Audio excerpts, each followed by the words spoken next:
Hello everyone, and once again welcome back to your own YouTube channel Success Sagar with Ravi.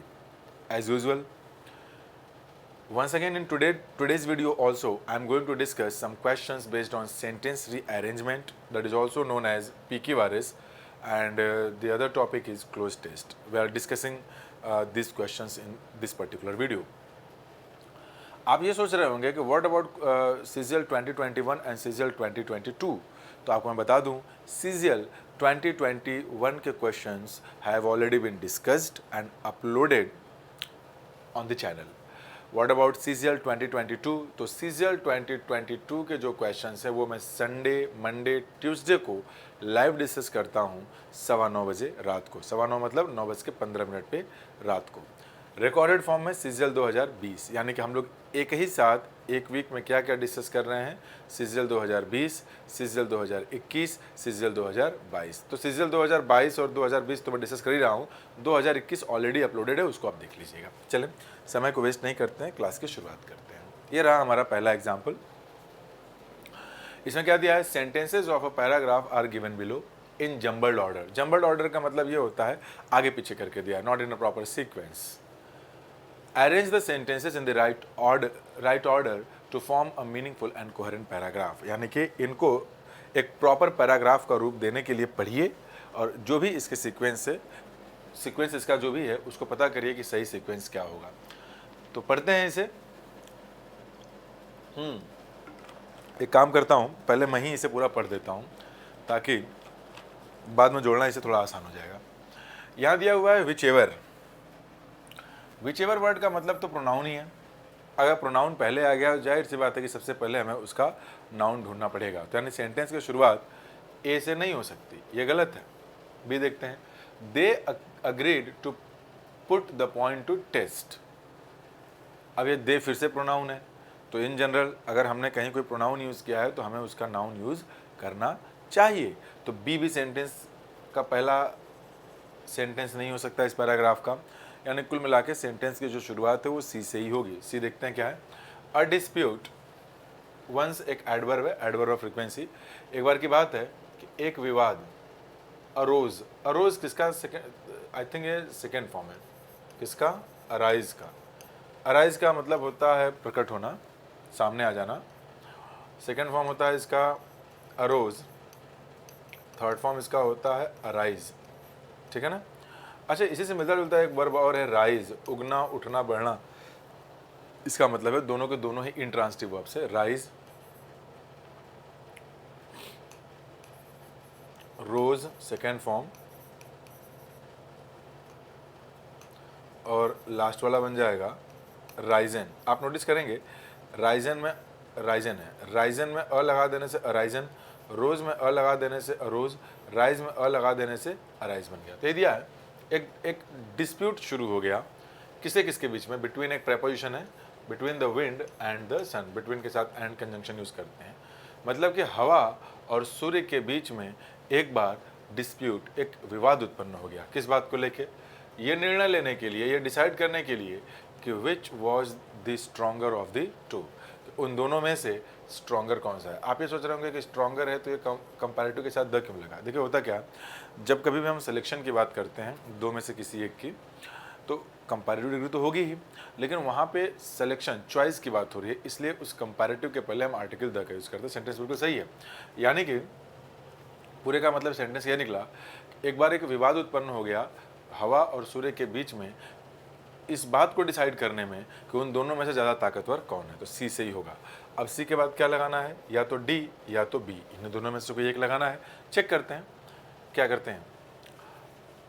हाँ, सी के बाद क्या लगा जाए भाई, डी या फिर B. They agreed to put the point to test. क्या दिया है, द विंड. डी होगा कि बी होगा, डी या B. They agreed to put the point, ये तो बी दिया है, डी है. The wind began and blew with all his might and sent a blast cold and fierce as a storm. तो अभी कहने का मतलब ये है ना कि जो हवा है उसने शुरू कर दिया, ये बात है. तो अभी जाहिर सी बात है दोनों में जब विवाद हुआ है, हमें एक तो बी ऑप्शन दिख रहा है, एक डी. तो जाहिर सी बात है कि हवा और सूर्य हैं तो पहले दोनों के दोनों किसी बात पे अग्री हुए होंगे. अग्री जब हुए होंगे तब तो उस काम को करेंगे. तो आ जरा इसको हम चेक करने की कोशिश करते हैं। सी के बाद, सी के बाद अगर हम बी लगाते हैं तो क्या बनेगा ये कि वो दोनों को दोनों अग्री हो जाते हैं एक पर्टिकुलर पॉइंट पे ताकि परीक्षण कर सकें। अब बी, अगर सी के बाद हम बी मानते हैं तो फिर क्या आना चाहिए, ए आना चाहिए। तो ए के हिसाब से क्या होना चाहिए, विच एवर, विच एवर मतलब इन दोनों में से कोई भी एक, हवा की बात हो रही है और सूर्य की बात हो रही है, तो इन्हीं दोनों की बात हो रही है, तो विच एवर मतलब इन दोनों में से कोई भी। सूनेस्ट, सून होता है ना, सून एडवर्ब है, जल्द ही। कंपैरेटिव होता है सुनर और सुपरलेटिव होता है सुनर। मतलब कि दोनों में से कोई भी जो सबसे पहले मेड अ ट्रेवलर, ट्रेवलर को देखिए, जो मेक होता है वो पॉजिटिव वर्ब की तरह भी यूज होता है, यहाँ पॉजिटिव वर्ब की तरह ही यूज हुआ है क्योंकि ट्रेवलर है, कोई यात्री है। जो टेक ऑफ, टेक ऑफ का मतलब टू रिमूव योर क्लोथ्स, कि दोनों में से कोई भी जो सबसे पहले, कोई एक ट्रेवलर जा रहा है, उसके निकलवा देगा क्या, हिज कोट, क्लॉक, क्लॉक मतलब it is a type of coat, उसके क्लॉक को निकलवा देगा जो सबसे पहले, शुड बी अकाउंटेड, माना ये जाएगा द मोर पावरफुल, कि उसी को माना जाएगा कि वो मोर पावरफुल है। ठीक है, यहाँ मैं थोड़ा समझाना चाहूँगा कुछ आपको। एक तो मेक वर्ब होता है बनाना, यानी कि क्या मिला मिला जुला, क्या क्लियर हो गया, बी के, सी के बाद बी आएगा, बी के बाद ए आएगा। ठीक है, समझा दूँ कुछ मैं आपको। मेक का मतलब तो बनाना भी होता है कोई चीज़, लेकिन अगर आपने लिख दिया make somebody base form of the verb, इसका मतलब हो गया कि अब ये जो मेक है ना, ये कॉजेटिव वर्ब है। अगर मैं कॉजेटिव वर्ब की बात करूं तो कॉजेटिव वर्ब का मतलब पता है क्या होता है कि you don't do anything yourself, you are causing someone else to do the particular action. अभी क्या करना है इसमें, मैंने बोला रन, रन का मतलब क्या होता है, दौड़ना। अगर मैंने लिख दिया मेक हिम रन, इसका मतलब है दौड़ाना, दौड़ाना। मैंने लिख दिया सिंग, सिंग का मतलब क्या होता है, गाना। लेकिन अगर मैंने लिख दिया होता है इसको मेक somebody सिंग, इसका मतलब ये होता है गंवाना। तो अगर मैं इसकी बात कर दूं कि which ever soonest made a traveller take off, मतलब ये पास्ट है कि जो भी उन दोनों में से पहले करा देगा उसको क्या माना जाएगा, कि उसी को अकाउंट किया जाएगा, उसी को माना जाएगा कि वही ज़्यादा पावरफुल है।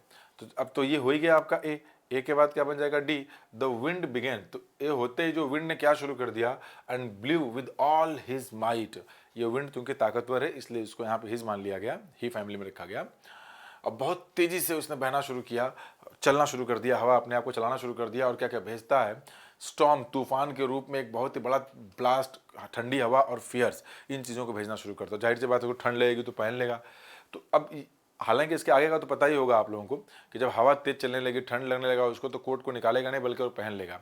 तो ऑटोमेटिक क्लियर हो गया होगा इसके आगे की स्टोरी कि विंड कमजोर पड़ गया और जो सूर्य है वो ताकतवर पड़ गया। तो सही इसका ऑप्शन बनेगा, ये डी वाला किस में जाएगा, लास्ट में जाएगा। जो इसका ऑप्शन होना चाहिए वो होना चाहिए ऑप्शन नंबर 1। ठीक है, आइए थोड़ा आगे बढ़ते हैं इसमें। क्वेश्चन नंबर 2 है, sentences of a paragraph are given in jumbled order. Arrange the sentences in the right order to form a meaningful and coherent paragraph. अब इसे हम पढ़ते हैं, 4 ऑप्शन हैं A, B, C, D। पढ़ लेते हैं पूरा। I was shocked to find my house unlocked. मैं सरप्राइज्ड हो गया, मतलब शॉक्ड हो गया, सदमा लगा मुझे, अरे मेरा घर, find my house unlocked, unlocked का मतलब कि मेरे घर का जो है ताला खुला हुआ था, ये रहा। टू माई अस्टोनिशमेंट मतलब मेरे सरप्राइज को, मेरे आश्चर्य में हुआ क्या, आई हैव फाउंड दैट, मैंने ये पाया, दैट की मेरा सन, मेरा बच्चा, हु हैड ए स्पेयर की, स्पेयर की का मतलब होता है एक अतिरिक्त चाबी का होना, जिसके पास एक अतिरिक्त चाबी है, had come in my absence, वो मेरे अनुपस्थिति में वहाँ पे आया था। आगे, लास्ट संडे, पिछले संडे को, I return home late at night, मतलब रात को लेट में गया था, मैं अपने घर पे वापस गया। आई रैन इनसाइड, मैं दौड़ के अंदर गया, इन फियर, डर से, दैट की my house has been robbed, मतलब जो मेरा घर है उसमें लूट लिया गया। हालांकि इसमें कुछ टेंस या ग्रामेटिकल एरर है, हमें उससे मतलब नहीं है, हम इसे जोड़ने की कोशिश करते हैं। इसमें सबसे पहला क्या होना चाहिए, सरप्राइज यहाँ पे भी है, सरप्राइज वहाँ पर भी है, तो कुछ हुआ होगा तब तो सरप्राइज की बात होगी, यानी ए और बी शुरू नहीं कर सकते। शुरू कौन करेगा, सी। सी क्या है, last Sunday I return home late at night, पिछले संडे को मैं अपने घर वापस आया रात को लेट में। अब इसके बाद क्या आना चाहिए, ए या D. I run inside in fear, मैं दौड़ के अंदर गया, मैं दौड़ के अंदर क्यों जाऊंगा, कुछ तो हुआ होगा। अब क्या आना चाहिए, ए या डी, डी तो, यानी कि सी के बाद डी तो नहीं आने वाला, ए ही आएगा। आई वॉज शॉक्ड, मैं सरप्राइज हो गया जब घर पहुंचा कि मेरा जो रूम है वो अनलॉक्ड है। जैसे ही मैंने देखा कि मेरा जो रूम है वो अनलॉक्ड है, तब मैं दौड़ के अंदर भागा डर से कि यार मेरा घर में चोरी हो गया क्या। बी, टू माई अस्टोनिशमेंट, मतलब जो मेरे सरप्राइज में ये हो गया देख करके कि मैंने ये जब पाया कि मेरा जो बच्चा है वो इसके पास एक अतिरिक्त चाबी है और मेरे अब्सेंस में वही घर में आया हुआ था। तो ठीक है, ये रहा दूसरा। तो हमेशा की तरह आते हैं हम लोग अपने क्लोज टेस्ट पे। ये रहा हमारा क्लोज टेस्ट, इसे एक बार आप लोग पढ़ें, मैं बैठ करके इसे जो है पढ़ देता हूँ साइड से। आप लोगों को पूरा फुल बोर्ड मिल जाएगा पढ़ने के लिए, तो ज़्यादा अच्छा रहेगा। तो पढ़िए आप।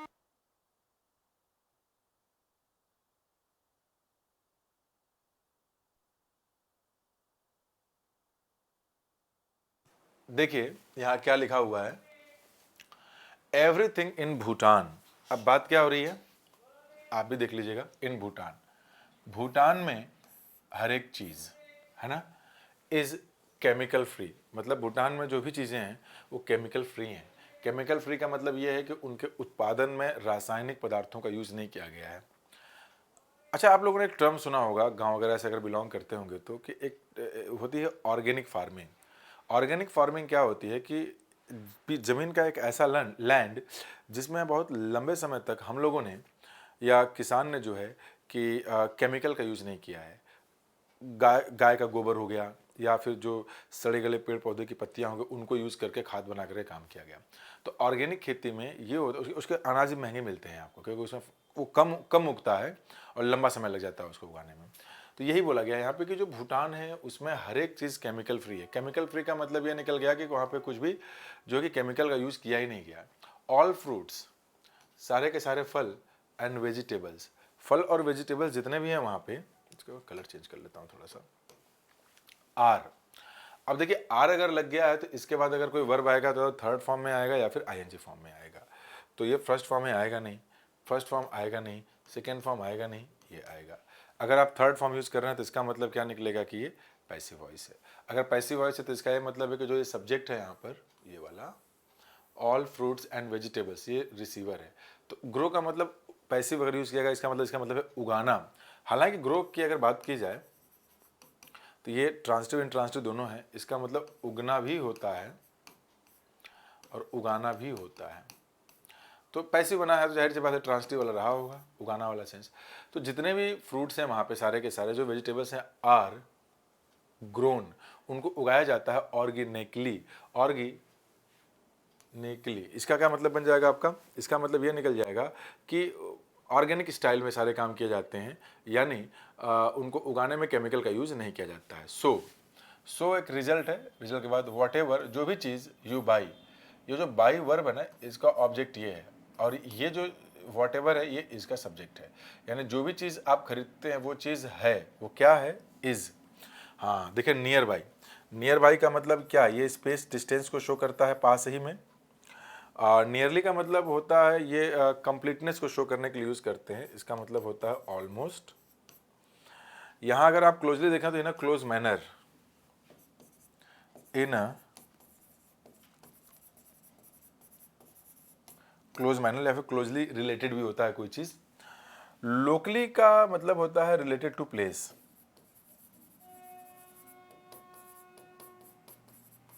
देखिए रिलेटेड टू प्लेस। तो कुल मिला जुला करके अब आपको इन्हीं चारों में से एक लगाना है। तो कहने का मतलब ये है कि वॉट एवर, सो इसीलिए whatever you buy is, वो क्या होता है, is farm produced. Farm produced, कैसा फार्म प्रोड्यूस्ड है, यहाँ पे जो बात हो रही है वो जाहिर सी बात है प्लेस की बात हो रही है।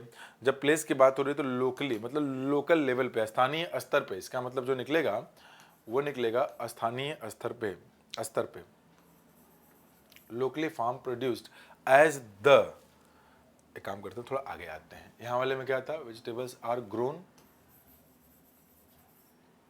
ठीक है ये तो। इसके अलावा यहाँ पे क्या था, locally farm produced as the, अब द में क्या, मेजोरिटी है, कम्युनिटी है, मास है, कॉमन है। मास का मतलब क्या निकल जाएगा, द्रव्यमान, तो उसकी ज़रूरत तो है नहीं वहाँ। कम्युनिटी मतलब a particular group of people, समुदाय, तो इसकी भी ज़रूरत नहीं है। यहाँ बात हुई है पॉपुलेशन, मतलब पॉपुलेशन की जो ज़्यादातर हिस्सा होती है वो as the majority of population, population की जो ज़्यादातर हिस्सा है, indulge in, active voice sentence है। इंडल्ज का मतलब होता है किसी काम में लिप्त होना, इंगेज्ड होना। तो पॉपुलेशन का एक जो बहुत बड़ा हिस्सा है वो लिप्त होती है। वो किस में लिप्त होती है? इन फार्मिंग, किसानी में। किसके लिए? फॉर क्या क्या देखिए यहाँ पे क्या ऑप्शन दिया है कि नहीं दिया तो है नीचे। न्यूट्रिशन के लिए फार्मिंग करते हैं, प्रोविजन के लिए करते हैं, सस्टेनेंस के लिए करते हैं, या कंजर्वेशन के लिए। कंजर्वेशन का मतलब क्या होता है? The process of protecting something, the process of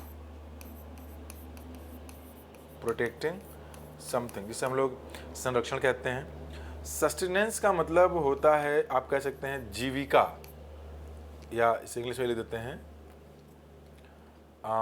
the food, water, etcetera, food, water, etcetera, that is required to live one's life। मतलब कोई इंसान को ज़िंदगी जीने के लिए जो बेसिक चीज़ों की आवश्यकता होती है वो प्रोविजन तो प्रावधान है, न्यूट्रिशन मतलब पोषक तत्व। तो किसान जो भी लोग गांव में रहते हैं वो क्यों ऑर्गेनिकली उस चीज़ों को प्रोड्यूस करते हैं? क्योंकि वो अपनी जीविका निकालना चाहते हैं। तो सही वर्ड यहाँ पे आएगा, वो बनेगा सस्टेनेंस। ये क्या बन जाएगा? ये बन जाएगा सस्टेनेंस। सही वर्ड यहाँ पे जो होना चाहिए था वो। ऐसा कौन कहता है? Says taxi driver Karma chyme. तो चाइम मुझे लग रहा है पढ़ते हैं इसे कर्मा चाइम। आगे देखते हैं वो क्या बोलता है भाई। We use turmeric. हम टर्मरिक समझते हैं आप लोग? हल्दी, हल्दी होता है ना, उसे कहते हैं टर्मरिक। हम हल्दी यूज करते हैं ऑन वुंड्स। वुंड्स मतलब क्या? फोड़े वोड़े हो जाते हैं ना, वहाँ के लिए यूज करते हैं। ऑल्सो टू डाई, डाई मतलब कलर करने के लिए। हम हल्दी यूज करते हैं घावों पे, डाई करने के लिए यूज करते हैं। क्या डाई करने के लिए यूज करते हैं? अटायर मतलब होता है पोशाक, जो पहनावा होता है आपका। फैशंस तो आप जान ही रहे हैं, फैशनेबल चीज़ जो ट्रेंड में हो। कवरिंग तो होगा नहीं, गारमेंट मतलब कपड़े। तो अब क्या डाई करेंगे? पोशाक की बात होगी नहीं, गारमेंट्स की बात होगी, तो गारमेंट्स को भी हम डाई करते हैं, garments. And it is added extensively. तो टर्मरिक ही तो यहाँ पे एक अनकाउंटेबल मटेरियल है, इसी के लिए यहाँ पे इट यूज़ किया गया है। और इसको ऐड किया जाता है एक्सटेंसिवली, मतलब बहुत ज़्यादा मात्रा में। Using something in a large amount is called extensively. मतलब एक्सटेंसिवली का ये भी एक मतलब है, इसको बहुत भारी मात्रा में यूज़ किया जाता है। कहाँ पर? हमारे कुकिंग में। ऑल्सो मतलब और भी काम है उसके एडिशन टू। मेनी बिलीव, कुछ लोग ऐसा भी मानते हैं कि it is anti cancer. Anti cancer का मतलब होता है कैंसर विरोधी। आप लोगों ने सुना होगा, लोग बोलते होंगे अरे वो तो मेरे एंटी हैं। एंटी का मतलब ये होता है कि who is not your supporter, जो आपके विरोध में होते। बहुत सारे ऐसा ही मानते हैं कि एंटी विरोधी मतलब ये कैंसर विरोधी है एंड कैन ट्रीट ट्यूमर्स। जो ट्यूमर्स होते हैं, जो कैंसर वगैरह होते हैं, उसका ये इलाज कर सकते हैं। तो ये रहा बड़ा प्यारा सा आपका एक पैराग्राफ। क्लोज टेस्ट आसान है, इस सारे 2020 के पूछे हुए क्लोज टेस्ट हैं और पीकी वायरस हैं, तो आपको इस पर अच्छे से वर्क करना चाहिए और ध्यान से इसको पढ़ना चाहिए। तो वीडियो कैसी लगी नीचे कमेंट बॉक्स में ज़रूर बताइएगा। क्या आपको इससे फ़ायदा मिल रहा है? कमेंट जरूर करिएगा, तभी समझ में आएगा। चैनल को अगर सब्सक्राइब नहीं किया तो please do subscribe to the channel so that you can get notified about all the upcoming lessons. और क्या करना है? लाइक नहीं किया वीडियो तो लाइक जरूर कर दीजिए। Thank you very much, bye bye.